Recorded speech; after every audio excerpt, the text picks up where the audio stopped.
Good afternoon. This is Dr. Amina Al-Deen, and I'm with the wonderful Muslim Network TV. And this is my show, Critical Talk.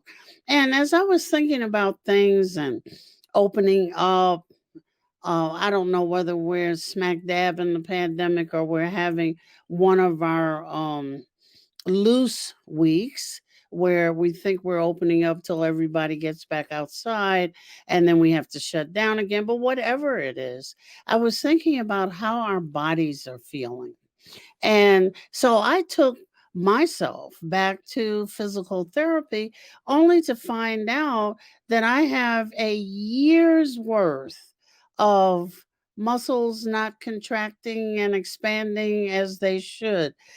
And so I thought I would do a show today on physical therapy and how all of us sitting, slow moving around the house, not quite jogging, some of us doing a little more, really need to consider what we've done to our muscles in a year. So today I asked Rachel Russell to join us. She works as a physical therapy assistant in an outpatient orthopedic clinic here in Oak Park in, I'll say, Greater Chicago. As a native Chicagoan, she attended and received her degree from Augustana College. In addition to her license as a physical therapy assistant, she's also a registered yoga instructor. To come on today and talk to us a little bit about, first of all, what is physical therapy? We hear so many different kind of occupations. There's physical therapy, there's the exercise physiologist, there's the yoga instructor, there's the acupuncture person. And all of these people do very specialized things, but we don't have a basis. And when I looked around, physical therapy, the therapy of your muscles and movement and your kind of inner pharmacy, getting your hormones going, seem to be the basis. So I'm going to ask Rachel to bring us up to date. Sure. So, physical therapy has been around for a very long time, and it continues to become even more and more specialized the more that people have specialized education. So, it actually started around World War II when our soldiers were coming back and they needed a way to either get back into the field or get back to their daily lives as civilians after having injuries. Yeah. And so now, obviously, there's tons of different specializations, even within just the physical therapy field. But so a basic overview of what we do is after an injury or a chronic injury or an acute injury, you will come to a physical therapist and we'll take a look at what type of deficits you might be having, be it mobility issues or strength issues. And we help get you back to your functional goals or your recreational goals and help you get back to where you'd like to be. Hmm. Well, I think I have all of those deficits. uh, and not much. I had to rethink how I thought about trauma Mm, because sitting for a year is a kind of trauma. absolutely. And many of us, we got over introduced to Zoom, Mm, mm-hmm. which meant that your body was being held in a particular kind of posture with some muscles contracted for periods of time. Yep. Others stretched for long periods of time because the muscles are working in tandem. And I Mm-hmm. just come last week, I'm saying, my goodness, my muscles are traumatized. Absolutely. Yeah.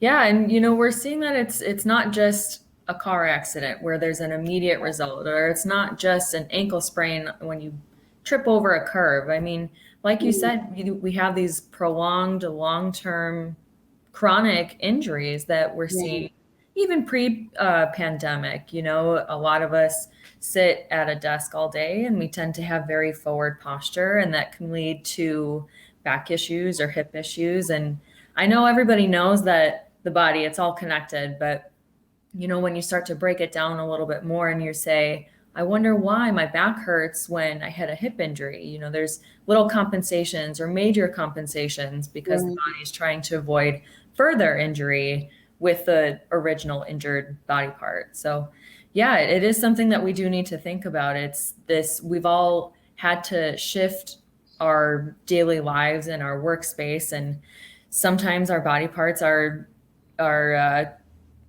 you know, injured because of it, or we're dealing with chronic injury because of it. And so we kind of have to take a step back, because now it's like we've had this year of having to make adjustments in the workspace or your home space, but now there are repercussions because of it, because we've had to make these adjustments. So we have to, like I said, take a step back and say, what's going on? What do we need to adjust further? How can we be more efficient in our posture and our body movement and things like that?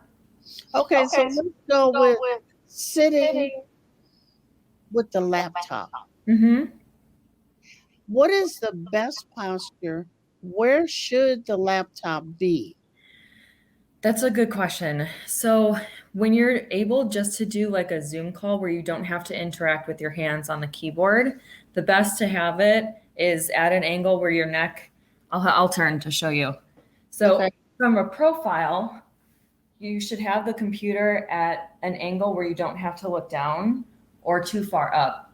Mm. The camera should be at about eye level, just so that you're not having to be in a position that compromises your neck. And again, a lot of us, I am very guilty of it too, you know, writing notes or reading, we tend to be kind of hunched forward. Yeah. So sometimes that's avoidable. But the best thing to do is every so often, 5, 10 minutes, an hour, sit back, bring your shoulders back, sitting up nice and tall, just kind of making a little extra motions when you have a moment, just so that you're not chronically in this forward position, trying to take a moment to compensate and say, okay, I need to readjust here so that I'm not always forward and, you know, hunching forward and creating tighter chest muscles and tighter abdominal muscles and everything. So as you're saying that, I'm sitting up. I'm trying to pull my shoulders back a little bit. Sure. I'm making sure that the camera on my laptop is eye level. Mm-hmm. And I noticed the other thing is during this year, I have favored one side over the other. You know, Absolutely. when I'm in physical therapy, I am screaming, as everybody has heard me, when you're pushing down those trigger points on one side, and the other side is a little bit softer, you Mm-hmm. know. Mm-hmm. So, and you had us look at how you should hold it, how your posture should be, and then when you tend to, uh, I don't know, lean to one side or the other, is do I autocorrect? What do I do to stop favoring one side? Yeah, that's a really good question. I think it's going to take practice to break those habits. Yeah, What I like to do, you know, there's different products out there like the smartwatches or the fitness watches that'll allow yeah, you to set a yeah. reminder. You can also set a reminder on your phone or like an actual timer every 20 minutes. Like have the timer go off so that you can check in with your posture and say, am I forward? Am I tilted? Am I leaning? And then make those adjustments and try to be mindful of that until the timer goes off again. And you know, the more you practice, the more you'll get into the habit of finding those more efficient, more ergonomic postures that you can maintain for longer positions. And you'll be there in those better positions for Zoom calls and I don't know, other phone calls and other work tasks where you have to maintain that prolonged position. So is using the laptop different than using the desktop? I think for folks that have like a separate keyboard and a monitor, with the laptop, it's obviously all connected. So you, when you're using the keyboard of the laptop, you tend to be a little bit more forward, and your screen has to adjust. But having a monitor that you can raise up while maintaining the keyboard at a better ergonomic position, it just has to, you just have to deal with it a little bit depending on your financial situation, your home setup, whatever is going to be best for you. So you just have to, kind of make do, which is what we're all kind of doing right now. So if you find yourself having to do a lot of typing on the keyboard, setting up the keyboard to be most ergonomic versus the screen, you might have to tilt the screen back a little bit, will be better. Well, one of the things, I don't know if it's still as popular as it was, but maybe during the pandemic it got more popular. And that was that VersaDesk, where you had this thing and you could stand and work at your keyboard. Is that really efficient for your muscles? That's also a really good question. So I think it's really good to have the option of that. I think a lot of people get into this habit of, I need to have a lot of people are doing like the bouncy ball, not the bouncy ball. What is it called? We call it Swiss ball, that big like therapy ball that you sit on. Right. That's what they were using as their desk chair. Or, people were they were only using that as their desk chair or only use a standing desk. It's okay to mix things up. So you have the option of standing for a little while. You have the option of sitting for a little while. You have the option of moving around, creating a little bit of, dynamic work situations is probably best instead of just one option for too long of a period. Wow, because I was watching, I don't know if it was a commercial or an actual show where they were talking about the worst thing you can do is to begin the process of using your laptop in the bed. Sure. Yeah. Yeah. And I was thinking about that, of course it makes everybody smile, but I can be on my laptop in the bed and just turn off my camera. Right. But you're really compromising muscles. Definitely. I mean, a lot of us, you have your bed usually up. If you don't have a headboard, you're usually up against the wall. So then that kind of puts you in a position where you don't have good support. You have to kind of lean forward because it's not very comfortable to sit like ramrod straight. Yeah. So, I mean, on top of sitting in that position, there's also this like psychological aspect of it too, where your brain starts to connect your bed to a workspace instead of an area of rest. I mean, obviously it's not 100% proven, but yeah, a lot of people are starting to associate that and finding other triggers when you try to go to bed, and as that you're not able to go to bed because now you're associating your rest space as workspace. Wow. We're going to take a quick break here, and I would like to ask you to think about some sitting exercises and maybe demonstrate them for us when we come back. Great. Okay. This is Dr. Amina Al-Deen with Muslim Network TV and Critical Talk. And Rachel Russell is taking us through a little bit of physical therapy for free, guys. We'll be right back.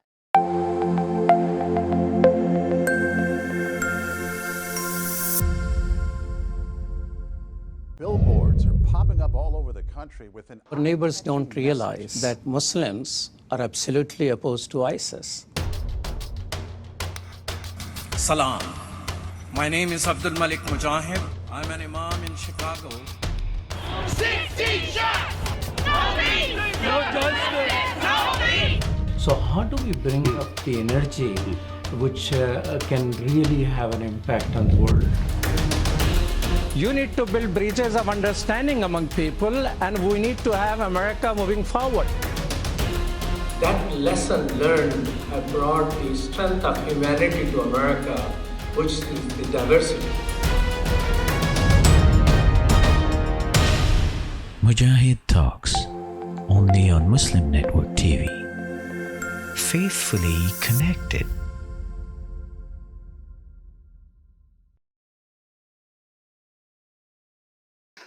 We're back. This is Dr. Al-Deen with Muslim Network TV, and I'm having the privilege today of being with Rachel Russell, who is not charging us any money and giving us a mini MINI physical therapy session. Rachel, it's yours. So, we were just talking about what to do if you find yourself in a prolonged seated position. And so I think what's best to do, like we talked about, is having the option of taking breaks throughout your hour. And I know a lot of us have responsibilities as far as productivity or quotas we need to meet, but even just taking 5 minutes an hour will really make a difference. So even if you're not able to stand up, what I like to encourage people to do is, again, we find ourselves in this forward position, taking the time to sit up tall, pulling the shoulders back. Even just doing this and trying to maintain for a little while is going to be like probably the best thing that you can do.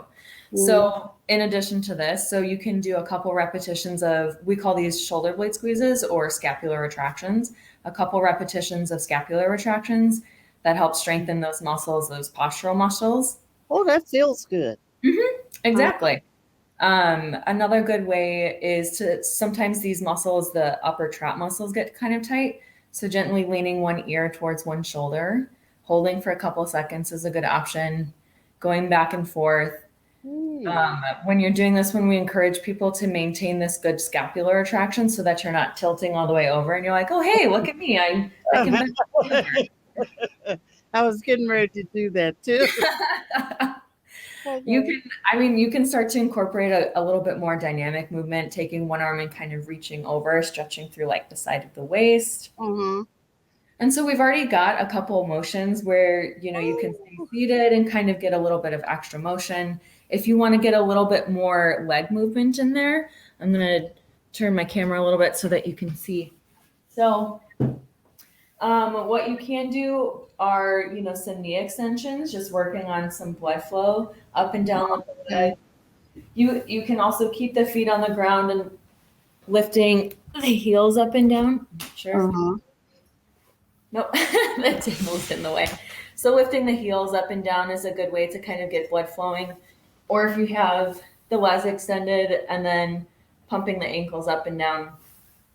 Oh, I never thought of that. Yeah. But once you get your feet planted, you kind of have them planted, and you don't think of, oh, I can keep going. Right. So, 5 minutes, a couple quick motions, really anything. If you're not able to get up, anything to kind of get the blood flowing. If you have a couple minutes to do a lap around the room you're in, a lap around the house or your office, that will be even more beneficial. Just get the blood flowing a little bit, get your heart pumping. So those couple movements are really beneficial. Okay, we have a question up on the screen. Does poor flexibility inhibit good working posture? Hell yes. Yeah, definitely. That's not to say that you need to be super flexible in order to have good posture. Sometimes we use that as a cop-out, like, I'm not strong enough to maintain this posture. I'm not flexible enough to maintain this posture. Sometimes it takes repetition and a little bit of work to get to better, even having that postural awareness of, oh, hey, I'm really leaning forward or I'm arching my back too much. Maintaining a more neutral posture and having that awareness of it is the first step, So, and then that'll allow you to progress like, hey, what are my deficits? Where do I need to be? And how can I get there?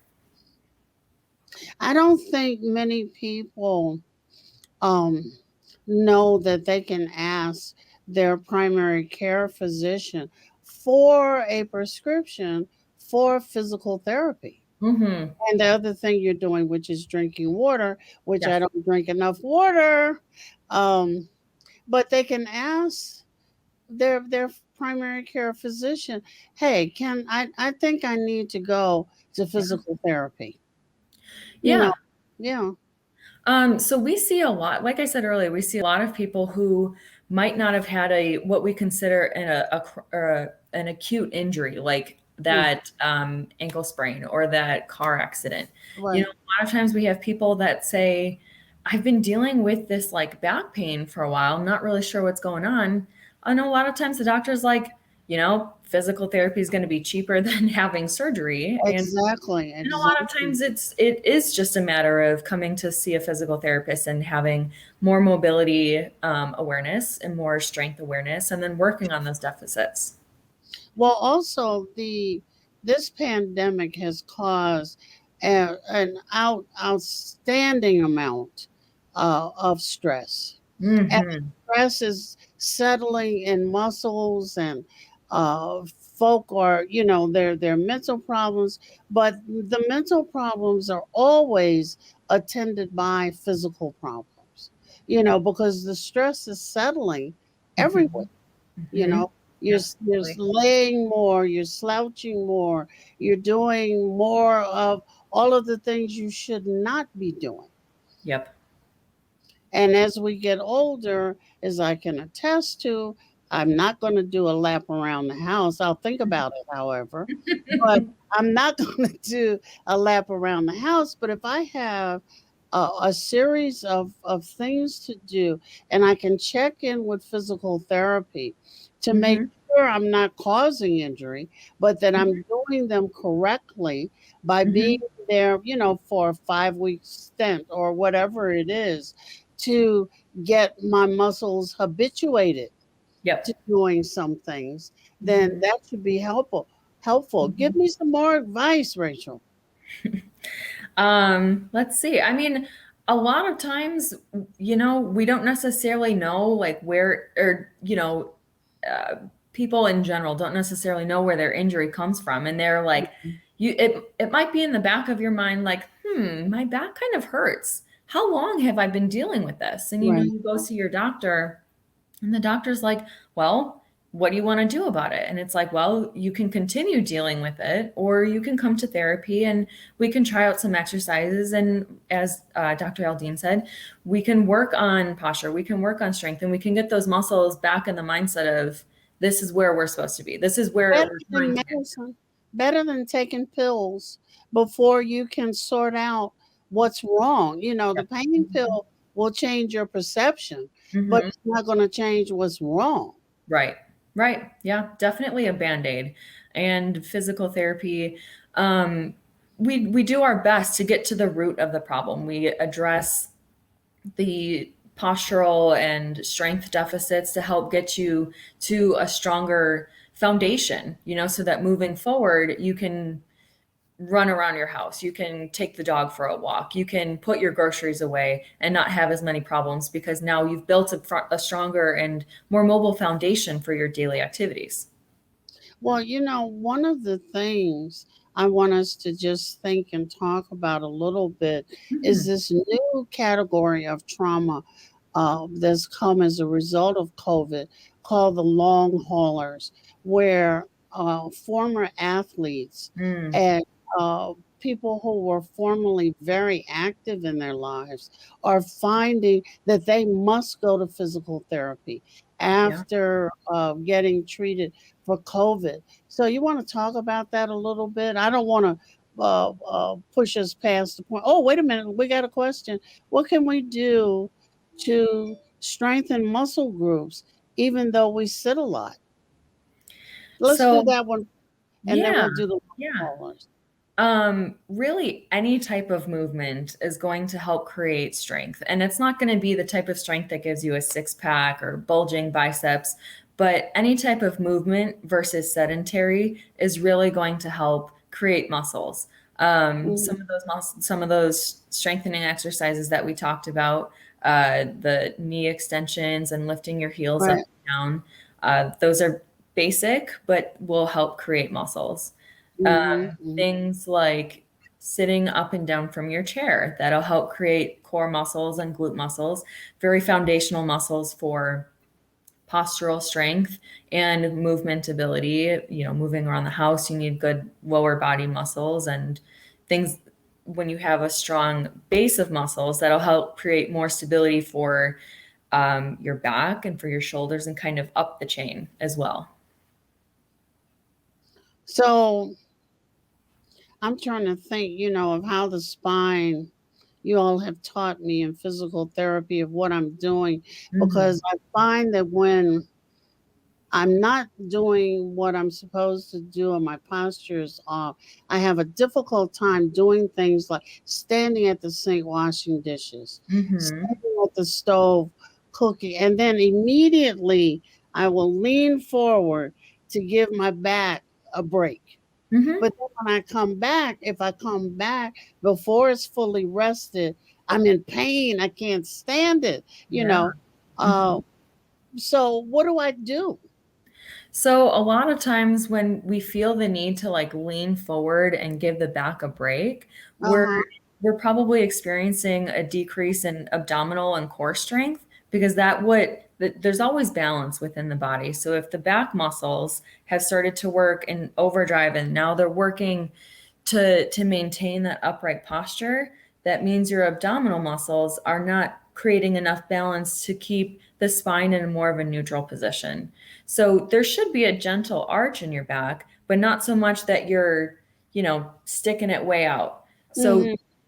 a lot of times we need to work more on core strengthening to help create some stability in the back. So when you find yourself leaning forward, it's to compensate for the overstretched back muscles, or for the overstretched abdominal muscles and the too tight Gotcha. back muscles.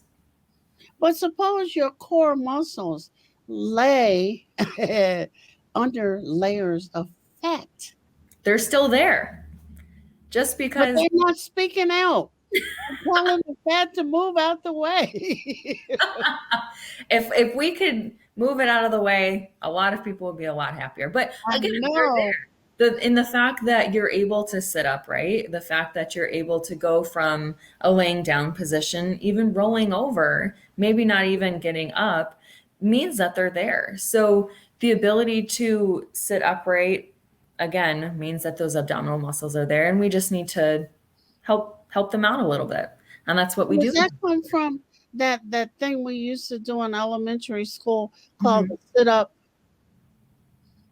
You remember? I don't know if you all did it because you're far younger than I am, but we used to do this thing called the sit up. Oh yeah.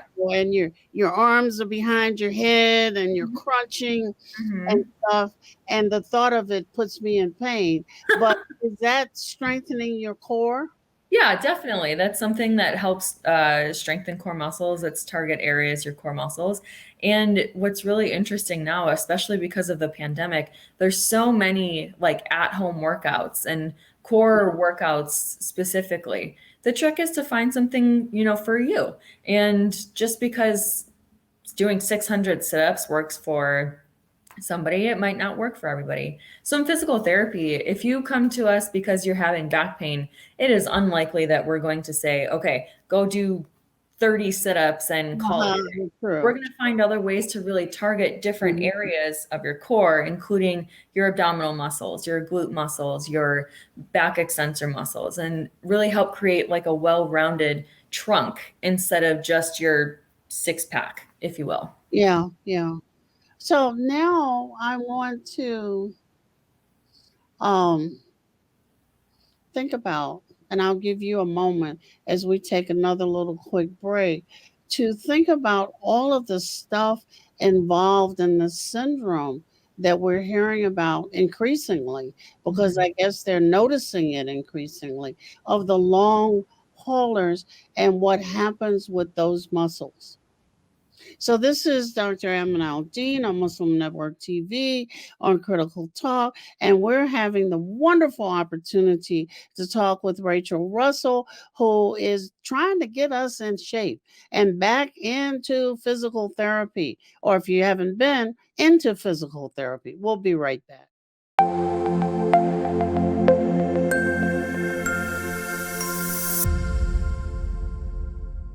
Assalamu alaikum! I love Adam's World because it makes me learn in a fun way. That Adam has a green face and orange hair. I like this song. I like how Adam sings. I like Adam's World because it makes me happy.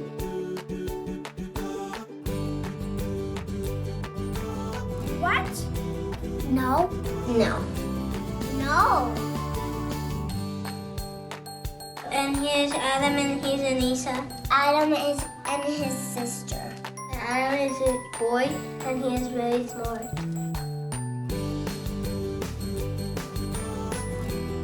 Download the new Adam's World app at adamsworldapp.com and let's help tomorrow's Muslims today.